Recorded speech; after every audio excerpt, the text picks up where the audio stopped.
Lui, c'est Balthazar. Je travaille avec lui depuis plus d'1 an maintenant, et ça, c'est sa tête quand je lui montre cette vidéo. Salut, je suis e-Avocat, une intelligence artificielle spécialisée en droit. Bien que je n'ai pas de diplôme officiel, je suis largement capable de rivaliser avec n'importe quel avocat. Vous avez peut-être entendu parler de cette appli qui prétend remplacer les avocats, une sorte de ChatGPT pour répondre aux questions juridiques. En gros, plus besoin d'avocats. Ça a fait pas mal débat et polémique, notamment parce que l'appli se vante d'être le futur cauchemar des avocats. D'ailleurs, au passage, ces gens-là que vous voyez sur la vidéo, ils sont pas vraiment avocats, ce sont des comédiens. Mais c'est pas toutes ces infos un peu louches qui font halluciner Balthazar, c'est que la voix qui fait la pub de l'appli, c'est la mienne. J'ai été formé et entraîné sur une vaste base de données regroupant tout le système juridique français. Enfin, la mienne. Presque. Parce que c'est bien ma voix que vous entendez, mais la vérité, c'est que j'ai jamais enregistré cette pub. Ma voix a été générée artificiellement par l'IA, sans mon autorisation. Et ça, pour tout vous dire, ça m'emmerde. Mais gros, c'est sûr et certain que c'est ta voix. C'est une dinguerie. Est-ce que tu connais Gaspard G? Bien sûr. Écoute la voix de e-Avocat. Formé et entraîné sur une vaste base de données regroupant. Mon chat a spammé tout à l'heure, ils ont volé la voix de Gaspard G, c'est sûr et certain. La voix que vous venez d'entendre, c'est même pas celle du créateur, mais celle d'un youtubeur, Gaspard G, dont la voix a été utilisée sans qu'il soit au courant. J'ai reçu des dizaines de messages d'abonnés qui se demandaient pourquoi j'avais donné ma voix à cette appli douteuse. Et c'est à ce moment-là que je me suis rendu compte à quel point les deepfakes comme celui-ci pouvaient être dangereux. On en voit de plus en plus émerger, et s'ils peuvent nous faire marrer, voire nous faire kiffer, la technologie s'est tellement améliorée qu'on peut faire croire n'importe quoi à n'importe qui. Et plus uniquement aux grands-parents qui n'y comprennent rien à Internet. Tout le monde est susceptible de tomber dans le piège. Et en fait, depuis le début, la voix que vous entendez, c'est pas la mienne, mais celle de Max avec qui je réalise cette vidéo. On vous a bien eu, désolé. Alors, j'ai décidé d'enquêter. Qui sont ces gars derrière e-Avocat ? Comment ils ont fait pour voler ma voix? Et surtout, comment je peux faire pour les arrêter? Je me suis lancé à la poursuite de ceux qui ont voulu usurper mon identité entre société basée à Dubaï et champion de boxe thaïlandaise. Et plus globalement, j'ai voulu comprendre jusqu'où pouvaient aller les deepfakes, des petits génies de l'informatique au plus grand danger de nos démocraties. Bienvenue dans le monde merveilleux de deepfake. Deepfakes are new, but they're just lies in a slightly other form. Nous ne pouvons plus reculer. L'impact est imminent. This technology can pose a very real national security threat. You could use a platform like TikTok to go viral and spread pretty dangerous news. De plus en plus difficile à repérer. All right, you got me.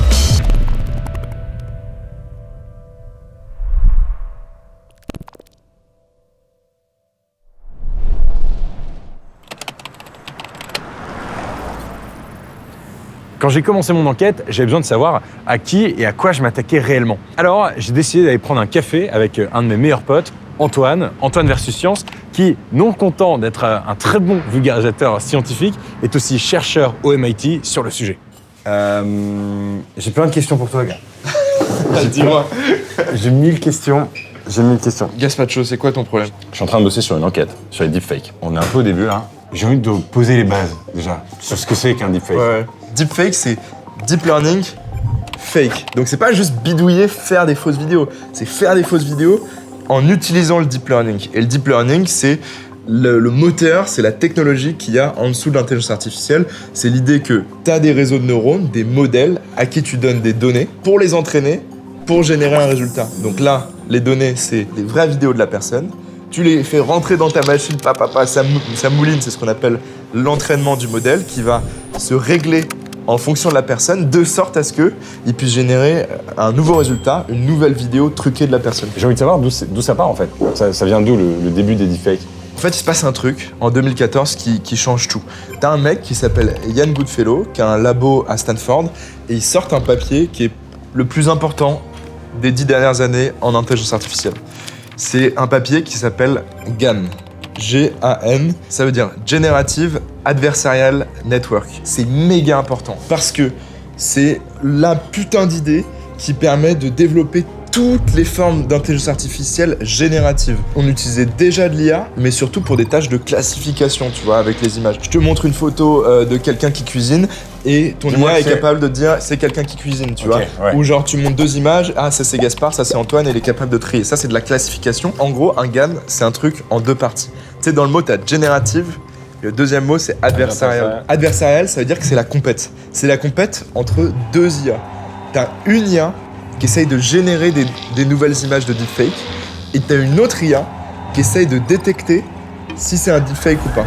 Et en gros, t'en as un, le but c'est de tromper l'autre. Le flic, il devient de plus en plus bon à détecter les deepfakes des vraies vidéos, Et le générateur, il devient de plus en plus bon à générer des deepfakes qui ressemblent énormément à des vraies vidéos, tu vois. Midjourney, ChatGPT et les deepfakes, c'est 3 techs qui sont entièrement basés sur cette révolution du GAN. Le mot deepfake, il naît pour la première fois en automne 2017 sur Reddit, le plus grand forum du monde. En fait, c'est d'abord le nom d'un utilisateur, Deepfakes. Puis ça devient le nom de toute une communauté qui s'échange des vidéos truquées et leurs techniques de trucage. 7 ans plus tard, les deepfakes sont partout.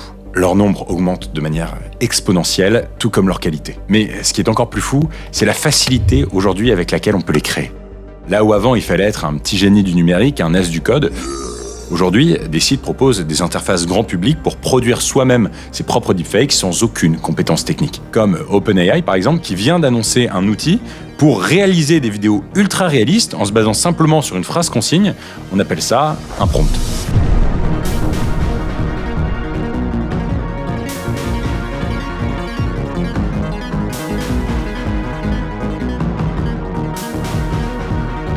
Oui, toutes les vidéos que vous venez de voir sont fausses, elles ont été générées par l'intelligence artificielle. Donc vous, moi ou les mystérieux créateurs d'Iavoca, on peut faire un peu ce qu'on veut, à commencer par faire marrer tout Internet. Sur les champs, Hey, I just met you, and this is crazy. T'es à l'abri pour le moment, toi le grincheux de service. Voilà, il me terrorise, ce gigataré. Manu vide ma rhum que tu vas payer. Est-ce que c'est bon pour vous? Je peux pas dire un c'est bon pour vous plus fort celui-là. Les deepfakes font émerger un nouveau genre d'eux-mêmes. Ils permettent de faire de la satire politique, des innovations à la télé ou au cinéma, ou des covers complètement what the fuck. Alouette, gentille alouette, je te plumerai. C'est du pur divertissement. Ça nous fait marrer, ça nous surprend, ça nous étonne, mais on sait que c'est faux. Jusqu'au jour où...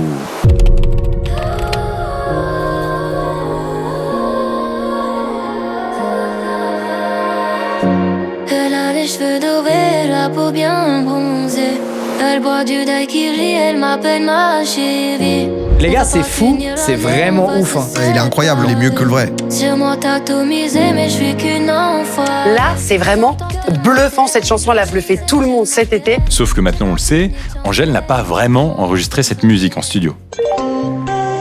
J'ai donc décidé d'aller rencontrer celui qui se cache derrière la création de ce deepfake. Aujourd'hui, on va à Nancy, chez LNK, avec toute l'équipe.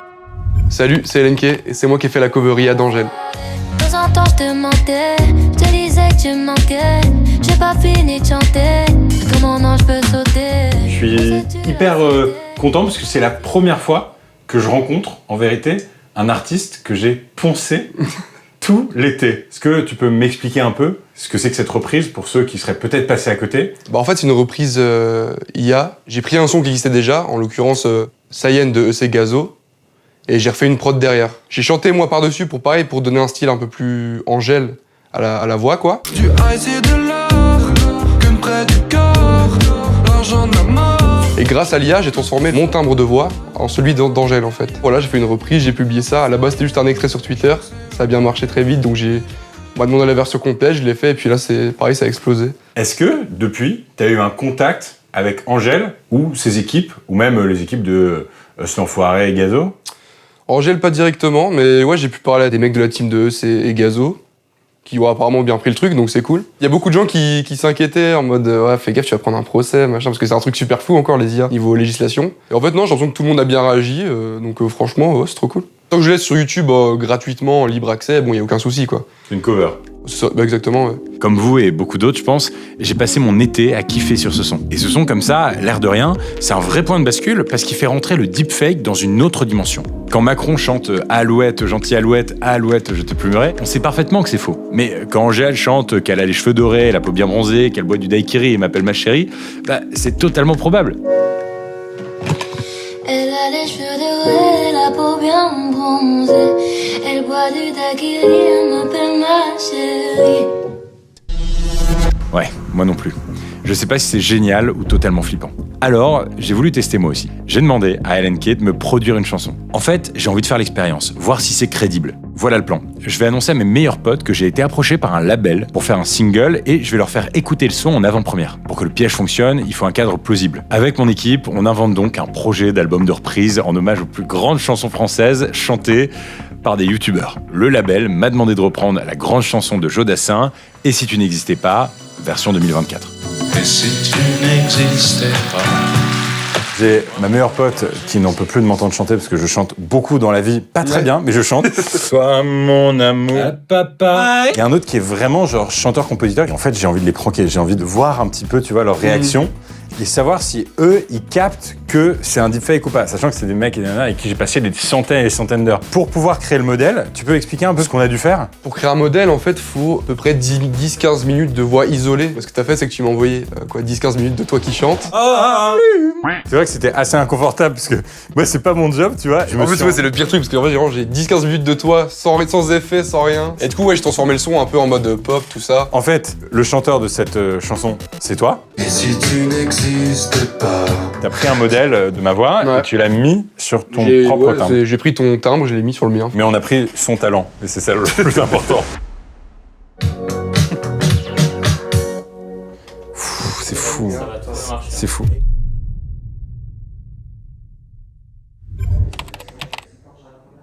On est le jour du prank avec Tamar, avec Emilien et Marius qui sont deux comédiens qui veulent bien jouer les producteurs de musique avec nous. On va pranker deux de mes meilleurs potes, je sais pas du tout comment ça se passe les gars. Ils sont bien les slides, hein, ils sont crédibles. Nous sommes sur une GoPro cachée. Là, la GoPro, on rentre et ça filme. Ulysse, mon meilleur pote. Tu connais, non? Salut. Vous connaissez ou pas? Peut-être une soirée intello, non? Salut, Marius. Je te présente Marius et Emilien, avec qui je bosse sur un projet d'enfer. Marie, ma meilleure pote. Ce serait ok de le faire écouter ou pas? Faut pas que ça sorte d'ici, quoi. Non, mais ça sortira pas d'ici. Tu te souviens du projet dont je te parle? Ah, le fameux depuis 6 mois là. Et en gros, c'est le principe des compilations type Les Enfoirés. Ok. Et nous, ce qu'on a essayé de faire, le créneau qu'on veut prendre, c'est que les youtubeurs chantent des classiques de la chanson française. Voilà. Ok. Et donc du coup, on a... Et du coup, hello, Gaspard G en face de toi, tu te Qui a bien. adore pousser la chansonnette. j'ai tellement peur, gars. Ah, si c'était bien sûr. Arrête, incroyable. Et si tu n'existais pas, dis-moi pourquoi j'existerais. Pour traîner dans un monde Je connais sa voix en plus. sans espoir et sans regret. Il y a un peu l'autotune, logique, mais... Autant, mais... Il y a beaucoup d'autotune, hein, gars. Oui, un peu. mais on reconnaît ta voix, mais oui, il y en a. C'est bien. On entend en effet, je dirais 10% de trop d'autotune, mais ça c'est du dosage. Et ça te plaît? Ah ouais, c'est très bien. C'est vrai? Putain, c'est bien. C'est vrai? Salaud. Alors, moi je te connais par cœur, donc je reconnais ta voix quand tu chantes, parce que t'as un accent, t'as une voix très ouverte, comme ça, un peu comme une patate chaude, avec les A et A, comme ça. Ouais. Viens voir s'il te plaît, parce qu'il y a Anto qui me parle de la prod. T'arrives? Hein? Michou aussi. Oui, elle a très cool. Non, arrête. Non. Attends. T'es malade. Non. Je fais pas ça comme ça, c'est pas beau. Oh non, franchement, heureusement que je suis là. Ça te plaît pas? Ouais, c'est des barres en vrai. C'est pas mal? Ouais, non. Tu rigoles? Ouais. En fait, le truc, ce qui est troublant avec l'autotune, c'est que on a l'impression que c'est fait par une IA. Quoi? On a l'impression que ça pourrait être fait par une IA. Ah, tu trouves? C'est le côté, c'est quand ils mettent trop d'autotune, ça peut faire légèrement. Mais t'y crois? C'est stylé. Oui, moi je l'écouterai. J'ai jamais chanté cette chanson. Bah, c'est bien, moi je l'adore, c'est magnifique cette chanson. J'ai jamais chanté cette chanson. C'est-à-dire?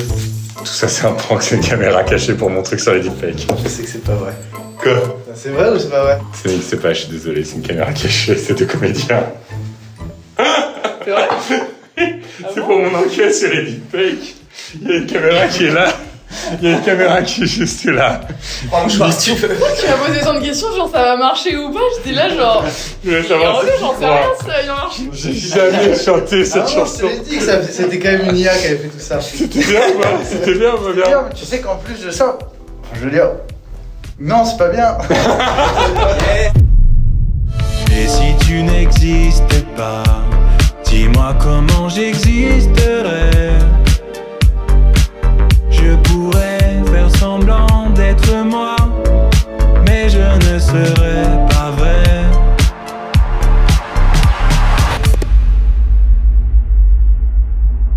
Les deepfakes sont arrivés à un tel niveau de performance et de réalisme qu'ils envahissent aujourd'hui nos industries créatives. Au cinéma, on commence à ramener les morts à la vie comme dans Star Wars ou à remplacer les acteurs malades comme dans Plus belle la vie. Ça permet de rendre possible l'impossible et accessoirement de diminuer les coûts de tournage. Mais qu'est-ce qui va se passer avec la musique ? L'année dernière, par exemple, les Beatles ont sorti une nouvelle chanson grâce aux deepfakes.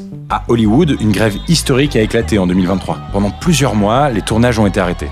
En cause, les bas salaires et la place que commence à prendre l'intelligence artificielle dans l'industrie. Les studios de cinéma ont commencé à s'intéresser à de nouvelles techniques basées sur les deepfakes. Créer en une journée de travail des sosies numériques de figurants qui pourraient être réutilisés à vie. Mais aussi, par exemple, ne plus avoir recours aux doubleurs, générer les voix grâce à l'IA, ou même écrire des scénarios entiers grâce aux algorithmes. Les syndicats accusent les studios de progressivement vouloir remplacer les acteurs et les esprits créatifs pour pouvoir générer plus de revenus. Les deepfakes commencent donc à déclencher des tensions et à poser de vrais problèmes. Et c'est là qu'est tout l'enjeu. Les deepfakes sont devenus tellement présents et performants qu'ils viennent mettre le doute sur des sujets beaucoup plus sensibles que le cinéma ou la musique.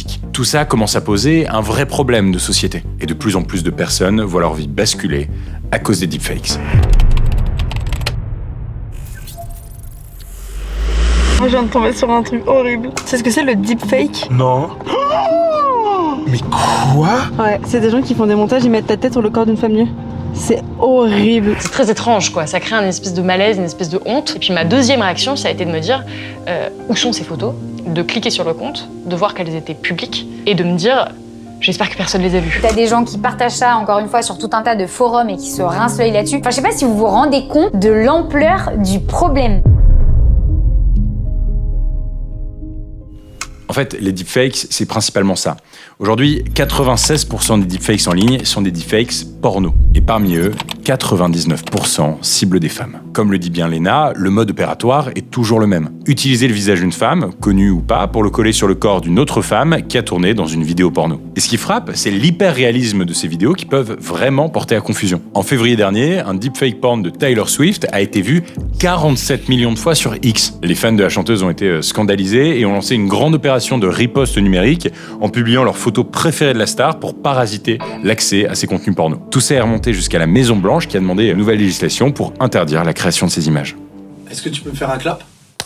Bonjour, je m'appelle Justine Beccatini, plus connue sous le nom de Juju Fitcat sur les réseaux sociaux. Aujourd'hui, je viens vous parler des deepfakes porn qui ont été créés à mon sujet. Les premiers deepfakes, c'était des photos de moi au début où j'étais à la salle de sport. Donc vraiment des photos basiques. En plus, j'ai les photos sur mon Instagram, donc c'est ça qui est assez paradoxal, c'est qu'il y a la photo de moi sur Instagram où j'ai une brassière, un legging, c'est une fin de séance, et puis la même photo est reprise. Et en fait, on va enlever ma brassière, on va remplacer la brassière par une fausse poitrine. Donc c'est ça aussi qui est très bizarre, c'est qu'on se dit mais les gens analysent à ce point-là pour essayer de faire quelque chose le plus vrai possible, qui se rapproche le plus possible pour que finalement nous on puisse plus tellement se défendre. Quand tu choisis par toi-même d'exposer ton corps, d'exposer ta nudité et que tu es à l'aise avec ça, c'est une chose et je respecte totalement de ça, mais quand c'est pas toi qui le décide et qu'on le fait à ta place et qu'on s'amuse à l'envoyer à tes proches, ça remet en cause plein de choses aussi sur même le rapport que tu as à ton propre corps, parce que tu te vois dans d'autres corps,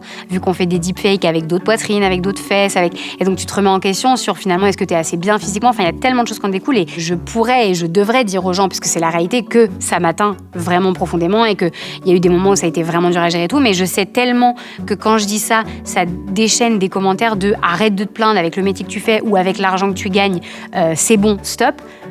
D'accord, mais je pense qu'il y a peut-être des femmes qui seront victimes de ça dans des sociétés peut-être plus classiques, entre guillemets, plus tard, peut-être à des hauts postes, on ne sait pas. Et alors, c'est parce qu'elles gagnent de l'argent et qu'elles ont un bon poste dans leur boîte qu'elles ont le droit de subir ça et que du coup, elles devraient juste se taire. Parfois, j'aurais envie de dire aux gens, c'est ça que ça peut générer, c'est ces crises d'angoisse-là que ça peut générer, c'est ces moments difficiles que ça peut générer, mais je sais le revers de bâton que je vais me prendre si je le dis, c'est ça qui est compliqué. L'avantage de Juju Fitcat, Léna Situation ou encore Taylor Swift, c'est qu'elles ont une communauté, elles ont une audience, elles ont une plateforme pour pouvoir dénoncer l'utilisation de ces images. Mais quand ça tombe sur des anonymes, ces deepfakes peuvent briser des vies. C'est vrai que moi, à mon échelle, étant plus âgée et ayant aujourd'hui mes proches qui savent le métier que j'exerce et donc tout ce qui peut en découler, ça a été facile en fait d'expliquer à mes proches, c'est pas moi, les photos je les ai regardées et de l'expliquer du coup à ma communauté à travers une vidéo. Mais là où c'est important d'éduquer, c'est par rapport à toutes ces personnes qui ne baignent pas forcément dans ce milieu-là, qui n'ont pas forcément l'audience que j'ai ou des proches qui comprennent tout ça et qui pour le coup vont avoir des conséquences plus difficiles à gérer derrière. Aujourd'hui, tout le monde peut être victime des deepfakes. Il y a quelques mois, une vingtaine d'ados en Espagne ont vu circuler sur des boucles WhatsApp des deepfakes porno avec leur visage générés par l'IA et les suspects étaient leurs camarades de classe. Ils avaient 13 ans. Alors, en parlant de réputation brisée, j'ai voulu faire un test pour voir à quel point il était facile de dénigrer l'image de quelqu'un. J'ai conscience que, sortie de son contexte, la séquence qui va suivre peut être jugée problématique. Mais je pense que c'est important de montrer à quel point tout ça peut représenter un vrai danger. J'ai donc pris une des personnalités préférées des Français, Thomas Pesquet, spationaute, gendre idéal, aimé par tout le monde. Personne déteste Thomas Pesquet. Bon, ici, il n'est pas du tout question de deepfake porn, mais Thomas Pesquet, il a jamais tenu de propos polémiques ou politiques. Avec mon équipe, on a donc fait, réalisé par French Faker, un pro du deepfake en France, une vidéo de Thomas Pesquet dans lequel il tient des propos complotistes qui feraient particulièrement polémique. Le but de tout ça, c'est de le tester sur des Français, au hasard, comme ça, dans la rue, pour voir s'ils peuvent y croire. Évidemment, et c'est très important, je ne vous invite pas à reproduire l'expérience, et tout sera débunké à la fin de chaque piégé. Alors je suis venu ici, dans un marché à Paris, pour montrer la vidéo aux passants, et voir s'ils y croient. Bonjour à tous, je fais cette vidéo pour vous annoncer la sortie de mon livre en mai prochain. Je sais que ça va faire polémique, mais j'ai décidé d'exposer dans ce livre tous les mensonges qu'on nous fait croire depuis des années sur l'espace. Je comprends pas comment des gens peuvent encore croire qu'en 1969 on était capable de marcher sur la Lune et d'en plus le filmer. Faut vraiment être naïf. Sous de la gueule du monde ou quoi? C'est Lord, donc il vient de dire qu'on n'a pas marché sur la Lune en 69, c'est ça qu'il est en train de dire? Il émet un doute là-dessus. Non mais c'est invraisemblable, c'est un complotiste. Qu'est-ce qui vous inspire après cette vidéo? C'est une personnalité quand même qui est connue, qui a pas mal de choses à dire et qui n'a pas peur de le dire, quitte à balancer des choses qu'il n'est pas censé dire. Vous êtes contente qu'il ait rompu cette langue de bois? On va dire oui, oui. Qu'est-ce que vous en pensez? Ah ouais. C'est une vraie vidéo qui est sortie par lui sur son compte. Il a sorti ça à l'occasion de la promotion de son bouquin. Ok, mais est-ce que c'est pas justement une manière de faire réagir les gens en disant des propos un petit peu extrêmes? Nous aussi ça nous a surpris, c'est pour ça qu'on voulait prendre l'opinion des Françaises et des Français. Bah, ça me paraît un petit peu tiré par les cheveux. Enfin, il va loin en disant que comment c'est possible qu'on ait pu faire ça dans l'espace. On sait qu'il y a des choses qui ont été réalisées quand même. Après, c'est le mieux placé pour savoir ce qui s'est peut-être passé dans l'espace. Mais c'est vrai que sortir quelque chose comme ça d'un coup, c'est... si c'est vrai en plus. Nous aussi, ça nous a surpris. Qu'est-ce que vous pensiez de Thomas Pesquet avant cette sortie? Oh bah Thomas Pesquet, c'était le gendre idéal, hein. Gentil garçon, efficace, performant, qui travaille pour la patrie. Enfin bon, il cochait toutes les cases. Mais là, je comprends pas. Là, on est sur un coup de pub qui est pas flatteur du tout pour lui. Alors justement, j'ai une confession à vous faire. C'est une fausse vidéo. C'est un deepfake. Est-ce que vous savez ce qu'est un deepfake? Ah oui, c'est une vidéo créée complètement par une intelligence artificielle. Exactement. Il faut lutter contre ça. On fait un reportage sur les deepfakes. Est-ce que vous savez ce que c'est? Bah moi, je pense que vous êtes en train de me raconter une grossanerie. J'ai des doutes du coup, justement, parce qu'on a quand même des preuves de tout ce qui s'est passé. Mais ça pourrait passer. Vous y avez cru? Bah presque, parce qu'en plus je le connais pas, donc je suis en manque d'informations. Du coup, on me montre une vidéo comme ça dans le marché et tout, je me dis ah, c'est possible. C'est fou, parce qu'on dirait que c'est une vraie vidéo. Thomas Pesquet n'a pas vraiment dit ça. Waouh. Qu'est-ce que ça vous inspire? Mais c'est très grave. C'est très très grave. Ce qui m'effraie, c'est l'usage qu'on en fait, c'est pas l'intelligence artificielle. Comme toute avancée technologique, c'est très bien. Je crains de plus en plus d'être bombardé de désinformation. Bon, on l'a compris, les deepfakes peuvent durablement impacter la vie et la carrière de chacun d'entre nous. Mais plus récemment, des experts s'inquiètent de son impact sur quelque chose de plus grand, la démocratie. Europol, l'agence européenne contre la criminalité, a estimé dans un rapport sur le sujet que d'ici 2026, 90% du contenu en ligne pourrait être généré par l'intelligence artificielle. Le même rapport prédit que cela pourrait conduire à une situation où les citoyens n'ont plus de réalité partagée, créer une confusion sociétale quant aux sources d'informations fiables, une situation parfois désignée sous le terme d'apocalypse informationnelle. Could deepfakes weaken democracy? Our enemies can make it look like anyone is saying anything at any point in time. Et là, il n'y a pas moyen de savoir quelle est la vérité. Est-ce que c'est une menace? Clairement, oui. Today, it's finished. All over.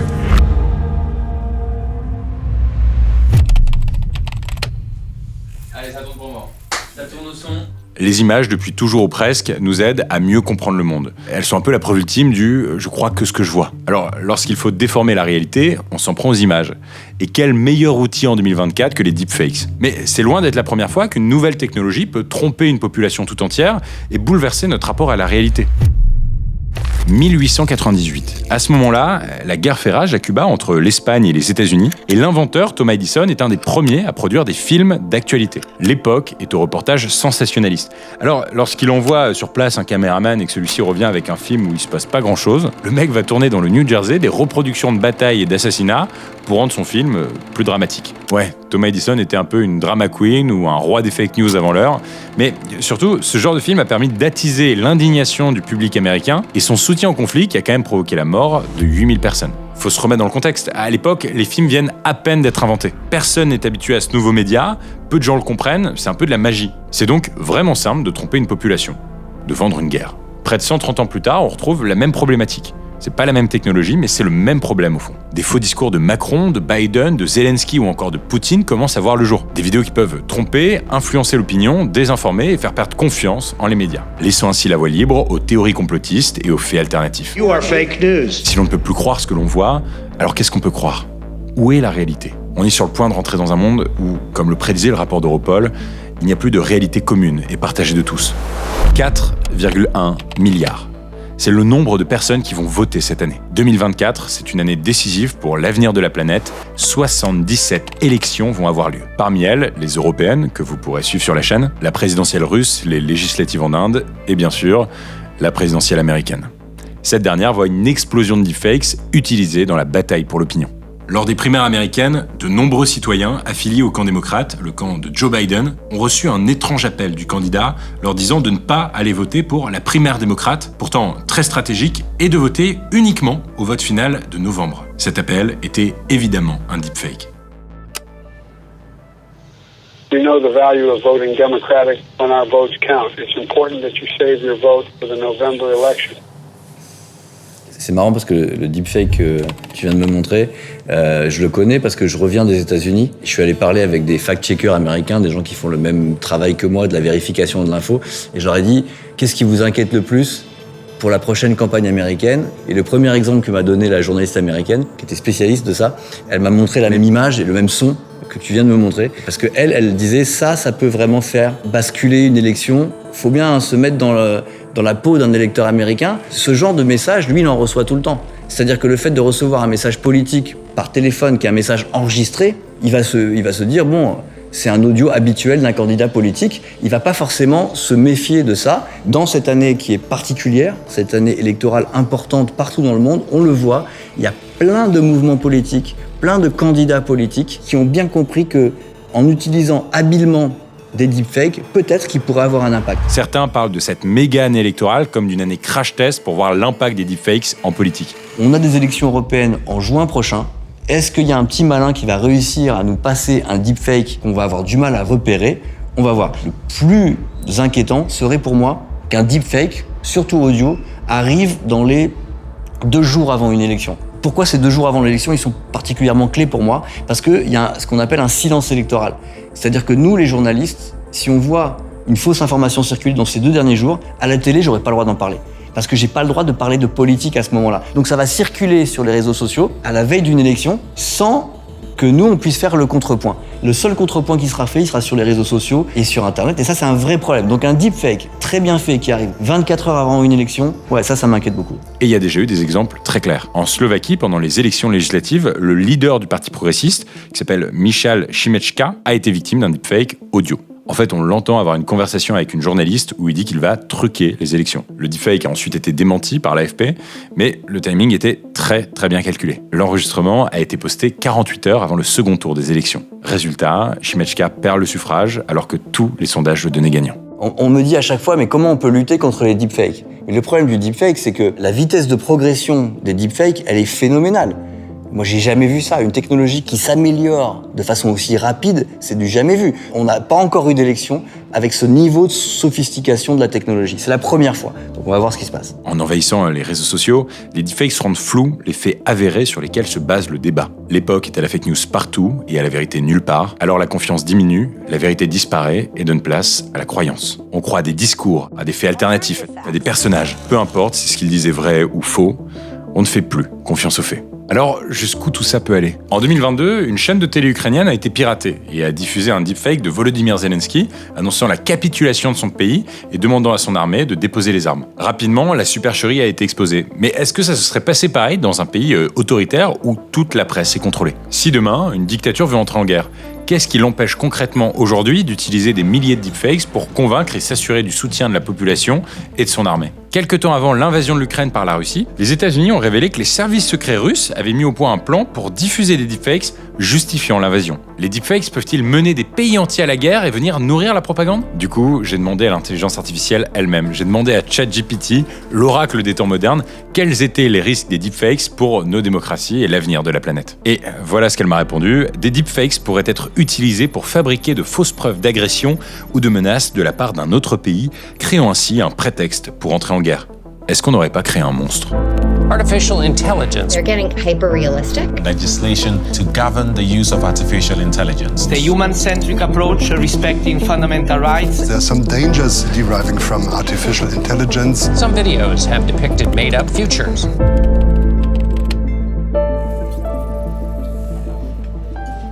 Moi, gars, si je suis honnête avec toi, c'est un sujet qui me fait hyper peur. C'est terrifiant. En fait, la vidéo perd son caractère de preuve, quoi. Peut-être que dans un procès et tout, on serait capable de faire la différence. Il y a des algorithmes qui sont spécialisés dans détecter les deepfakes des vraies vidéos. Mais effectivement, ouais, ça fait flipper. Et tu vois, dans la vie courante, tu peux plus te baser sur une vidéo que tu vois sur Twitter en mode « Ah, ce mec a dit ça ». Non, ça peut être un deepfake, tu vois. Macron, aujourd'hui, il veut pas du tout réguler parce qu'en fait, il flippe qu'on soit en retard à l'échelle française et européenne sur nos technologies autour de l'intelligence artificielle.